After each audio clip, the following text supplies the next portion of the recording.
எல்லோருக்கும் வணக்கம். நன்றாக இருக்கிறீர்களா? உங்கள் அனைவருக்கும் என்னுடைய இனிய பொங்கல் திருநாள் வாழ்த்துக்கள். இந்த பொங்கல் திருநாளில் அனைவருக்கும் மற்றற்ற வளமும் மகிழ்ச்சியும் வந்து சேரட்டும் என்று ஆண்டவனை பிரார்த்தித்து கொண்டு தொடர்கிறேன். ஒரு முக்கியமான தலைப்பு. நாமே இந்த சேனலில் வந்து பல காணொளிகளை உதயநிதி ஸ்டாலின் துணை முதல்வராக போகிறார் என்று சொல்லி வெளியிட்டிருந்தோம். இப்படி இருந்த சூழ்நிலையிலே நேற்று தமிழக முதலமைச்சர் திராவிட முன்னேற்ற கழகத்தில் தலைவர் திரு மு க ஸ்டாலின் அவர்கள் திட்டவட்டமாக உதயநிதி ஸ்டாலினை தற்போதைக்கு துணை முதல்வராக்கும் திட்டம் எதுவும் கிடையாது என்றும் இங்கு எல்லோரும் வதந்திகளை வைத்து விளையாடி கொண்டிருக்கிறார்கள் என்றும் தெளிவாக சொல்லியிருக்கிறார். பல மூத்த பத்திரிகையாளர்களும் இன்னுமே சொல்லப்போனால் ஒரு நாட்களுக்கு முன் தமிழகத்திலே பெயர் பெற்ற ஊடகங்களுமே கூட உதயநிதி ஸ்டாலின் துணை முதல்வராக போகிறார் என்ற செய்தியை கிட்டத்தட்ட உறுதி செய்துவிட்ட நிலையிலே எதற்காக இப்படி ஒரு மனமாற்றம் என்று பலரும் சிந்திக்க தொடங்கி இருக்கிறார்கள்.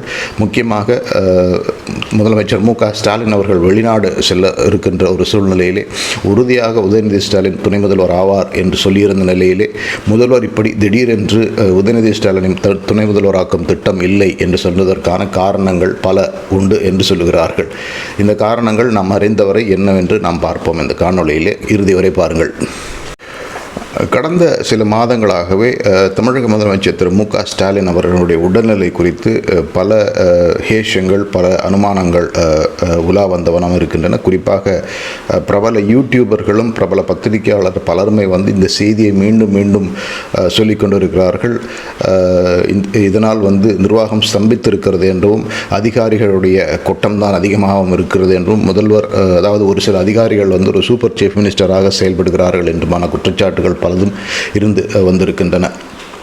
இந்த சூழ்நிலையிலே முதல்வர் துணை முதல்வரை நியமித்து விட்டால் அந்த அனுமானங்கள், அந்த ஹேஷங்கள் எல்லாம் உறுதியாக்கும் விதமாக ஒரு செய்தி பரவிவிடும் என்றும் அதனால் ஒரு செயலற்ற அரசு என்ற குற்றச்சாட்டுக்கு ஆளான இந்த அரசாங்கம் அது உண்மையாக கூடும் அல்லது மக்கள் அதை உண்மை என்று நினைத்திடுவார்கள் என்று மிக மிக முக்கிய காரணம் தான் சொல்லப்படுகிறது. இப்போது இருக்கும் சூழ்நிலையில் முதலமைச்சர் மு க ஸ்டாலின் உறுதியாக முதல்வர் பணியை ஆற்றி வருகிறார். அதில் எந்த விதமான சந்தேகமும் மக்களுக்கு வரக்கூடாது, எந்த சந்தேகம் இல்லை என்ற ஒரே ஒரு செய்தியை உறுதியாக மக்களுக்கு சென்று சேர்ப்பதற்காக முதல்வரே இப்படி சொன்னால்தான் மக்களுக்கு அந்த இரண்டாவது சிந்தனைகள், மாற்று சிந்தனைகள் இருக்காது. அதே போல முதலமைச்சருடைய உடல்நிலை குறித்த வதந்திகளுக்கெல்லாம் ஒரு முற்றுப்புள்ளி வைத்த வண்ணமாக இருக்கும் என்ற ஒரு முக்கியமான காரணம் தான் இதற்கு சொல்லப்படுகிறது. இதே கருத்தை தான் மூத்த அமைச்சர்களும் திராவிட முன்னேற்ற கழகத்தினுடைய இரண்டாம் கட்ட மூத்த தலைவர்கள், அதாவது துரைமுருகன், பொன்முடி, KN நேரு போன்றோர் எல்லாம் கூட முதல்வரிடம் சொன்னதாகவும், இப்போதுள்ள சூழ்நிலையிலே துணை முதல்வரை நியமித்தால் அது உதயநிதி ஸ்டாலினுடைய எதிர்காலத்துக்கு நல்லதாக இருந்தாலும் கூட திமுக என்ற கட்சி எப்படி பார்க்கப்படுகிறது இங்கே மக்களால், குறிப்பாக பாராளுமன்ற தேர்தல் வருகின்ற சூழ்நிலையிலே மக்களுடைய மனநிலை என்ன என்று தெரியவில்லை. மக்கள் எந்த அளவிற்கு மகிழ்ச்சியாக இருக்கிறார்கள், திமுகவுடைய வெற்றி பிரசாரம், தேர்தல் வாக்குறுதி பிரசாரங்கள் எல்லாம் எப்படி ஈடுபட்டு இருக்கின்றன என்பவற்றுக்கெல்லாம் ஒரு உறுதியான நிலை இல்லாத நிலையிலே இப்போது இருக்கும் சூழ்நிலையிலே இந்த உதயநிதி ஸ்டாலின் துணை முதல்வர் திட்டத்தை ஒரு 6 மாதங்களுக்கு அல்லது ஒரு வருடத்திற்கு தள்ளி வைப்பது நல்லது என்று திராவிட முன்னேற்ற கழகத்துடைய பல மூத்த அமைச்சர்கள் முதலமைச்சர் ஸ்டாலினிடம் எடுத்து சொல்லியதாகவும், அதை அந்த கருத்தை அவர் ஏற்றுக்கொண்டுதான் இப்படி ஒரு முடிவுக்கு வந்ததாகவும் பல தரப்பினர் சொல்லுகிறார்கள். இதில் முக்கியமான இன்னொரு விஷயம் கடந்த ஒரு மாதமாக அல்லது கடந்த 2 வாரங்களாக தமிழக பாஜக தலைவர் அண்ணாமலை அவர்கள் இந்த உதயநிதி ஸ்டாலின் துணை முதல்வராக்கும் விஷயத்தை வைத்து பெரிய அளவில் அரசியல் செய்ய ஆரம்பித்திருந்தார். மக்களிடத்திலே உதயநிதி ஸ்டாலின் துணை முதல்வர் என்ற மேஜிக்கை திமுக காட்டிக்கொண்டு இருக்கிறது என பிரசாரம் பெரிய அளவில் ஈடுபட்டு விட்டதாகவும், மக்கள் அதை பெரிய அளவில் அண்ணாமலையுடைய பிரசாரத்தை ஏற்றுக்கொள்ள தயாராக இருப்பதாகவும், அதனால் உதயநிதி ஸ்டாலின் இப்போது துணை முதல்வர் ஆவது உசிதமாக இருக்காது என்றும் திமுக தரப்பில் தீர்மானிக்கப்பட்டதாக தெரிகிறது. இன்னும் ஒரு 3-4 மாதங்களிலே பாராளுமன்ற தேர்தல் நடக்கும். அந்த பாராளுமன்ற தேர்தலிலே திராவிட முன்னேற்ற கழகம் தமிழகத்தில் மிகப்பெரிய வெற்றி பெறும் என்ற ஒரு நம்பிக்கை இப்போதும் திமுகவிற்கும் அதன் தலைவர் மு க ஸ்டாலினுக்கும் அந்த கட்சியினுடைய முன்னணி தலைவர்களுக்கும் இருக்கிறது. 39 தமிழக தொகுதிகளிலே என்னானாலும் திராவிட முன்னேற்ற கழக கூட்டணி 30லிருந்து 35 தொகுதிகளை வெல்லும் என்ற உறுதி அவர்களுக்கு இருக்கிறது. அப்பொழுது அந்த பிரச்சாரங்கள் எல்லாம் முடிந்து அந்த முடிவுகள் வந்த பிறகு பெரிய அளவில் உதயநிதி ஸ்டாலின் தான் முன்னின்று பிரச்சாரத்தை நடத்துவார் என்றிருக்கும் சூழ்நிலையிலே 2024 தேர்தல் வெற்றி, பாராளுமன்ற தேர்தலில் திமுக அதிக தொகுதிகளை கைப்பற்றியது என்ற ஒரு நிலை வந்த பிறகு தொண்டர்களுடைய உற்சாகம் இருக்கும் பொழுது உதயநிதி ஸ்டாலினை துணை முதல்வர் ஆக்கலாம் என்ற திட்டம் இருப்பதாக சொல்லப்படுகிறது. அது ஒரு முக்கிய காரணமாக இப்போதைக்கு உதயநிதி ஸ்டாலின் துணை முதல்வர் ஆக வேண்டாம் என்றும் திராவிட முன்னேற்ற கழகம் கருதியதாக சொல்லுகிறார்கள்.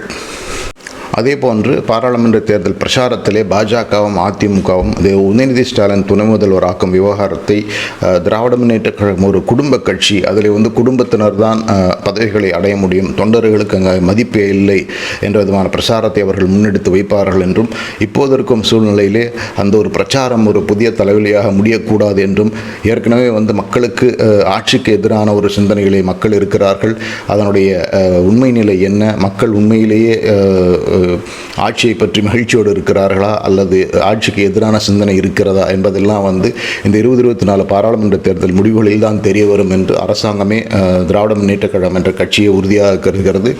அதிலும் கூட ஒரு சில இன்டெலிஜென்ஸ் ரிப்போர்ட் கிட்டத்தட்ட 10 to 12 தொகுதிகளை வரை எதிர்க்கட்சிகள் வெல்லக்கூடிய வாய்ப்பு இருப்பதாக அரசுக்கு தகவல் அனுப்பியதாகவும் சொல்லுகிறார்கள்.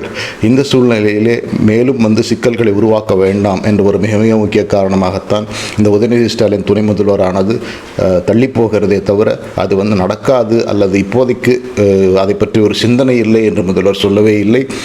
முதல்வர் உதயநிதி ஸ்டாலின் துணை முதல்வரெல்லாம் இப்போது ஆக்கப்போவதில்லை அப்படிங்கிற மாதிரி தான் சொல்லியிருக்கிறார் என்று பலரும் சொல்லுகிறார்கள். ஆக முதல்வருடைய இந்த அனௌன்ஸ்மெண்ட் ஒரு போஸ்ட்போன்மெண்ட், ஒரு தள்ளி வைப்பே தவிர அந்த செய்தியை அவர் மறுக்கவில்லை. உதயநிதி ஸ்டாலினுடைய வளர்ச்சி இன்றியமையாதது. திராவிட முன்னேற்ற கழக கட்சிக்கு அடுத்த கட்ட தலைவர் உறுதியாக உதயநிதி ஸ்டாலின் என்பதில் யாருக்கும் எந்த சந்தேகம் எடுக்க முடியாது என்பது மிக மிக முக்கியமானது. இந்த விஷயத்தில் திமுகவினுடைய உட்கட்சி விவகாரத்தில் ஒரு சுவையான ஒரு கருத்தோட்டம் கூட நிலவுகிறது. உதயநிதி ஸ்டாலின் துணை முதல்வராகவோ அல்லது முதல்வராகவோ இப்படி நேரடியாக இப்போதைக்கு ஆவதை கனிமொழி தரப்பு எதிர்த்ததாக சொல்லுகிறார்கள். எந்த அளவுக்கு உண்மை என்று தெரியவில்லை. கனிமொழி அவர்களுக்கு கட்சியில் நல்ல செல்வாக்கு இருக்கிறது. பல மாவட்ட செயலாளர்கள் கனிமொழியோடு ஆதரவோடு இருக்கிறார்கள், இணக்கமாக இருக்கிறார்கள் என்பது எல்லோரும் அறிந்ததே. ஆனாலும் கூட இப்படி ஒரு நிலையை கனிமொழி அவர்களுடைய தரப்பு எடுத்திருக்குமா என்பது எந்த அளவுக்கு உண்மையோ அல்லது அது வெறும் ரூமரா என்று தெரியவில்லை. அது ஒரு காரணமாக கூட பலரும் சொல்கிறார்கள். கனிமொழி ஆதரவாளர்கள் தரப்பிலிருந்துமே கூட இந்த உதயநிதி ஸ்டாலின் துணை முதல்வர் ஆவதற்கு கடும் எதிர்ப்பு கிளம்பியதாகவும், அதுவும் ஒரு முக்கியமான காரணமாக திராவிட முன்னேற்ற கழக தலைவர் மு க ஸ்டாலினுடைய மனதிலே அந்த காரணம் கருத்தாழம் பெற்றதாகவும், அதுவும் ஒரு முக்கியமான காரணமாகவும் சொல்லப்படுகிறது. என்னானாலும் நாம் ஏற்கனவே பார்த்தது போல் 2024 பாராளுமன்ற தேர்தலுக்கு பிறகு உறுதியாக உதயநிதி ஸ்டாலினுடைய துணை முதல்வராகவோ, இன்னும் சொல்லப்போனால் நேரடியாக முதல்வராகவோ ஆகக்கூட வாய்ப்புகள் இருப்பதாக தெரிகிறார்கள். முதலமைச்சர் உடல்நிலை பற்றிய செய்திகள் எந்த அளவுக்கு உண்மையோ பொய்யோ என்று இப்போதைக்கு நமக்கு தெரியவில்லை என்று சொன்னாலும் கூட, நேற்று அரசு சார்பிலே ஒரு அரசு விழா அல்லது ஒரு கலாச்சார விழாவிலே வெளியிட்ட காணொளியிலே முதலமைச்சருடைய உடல்நிலை குறித்த ஒரு கருத்துக்கள் பரவலாக பரவி வருகின்றன. இதையும் மக்கள் எல்லாம் பார்த்துத்தான் இருக்கிறார்கள். இதையெல்லாம் கூட்டி கழித்து பார்க்கும் பொழுது இப்போதைக்கு உதயநிதி ஸ்டாலினுடைய பட்டாபிஷேகத்தை தள்ளி வைத்திருக்கிறார்கள் என்று தான் நாம் கருத முடியும் என்று தான் நமக்கு தெரிகிறது. உங்களுடைய கருத்துக்கள் என்ன அப்படின்னு நீங்கள் பதிவிடுங்கள். உங்கள் நேரத்துக்கு மிக்க நன்றி.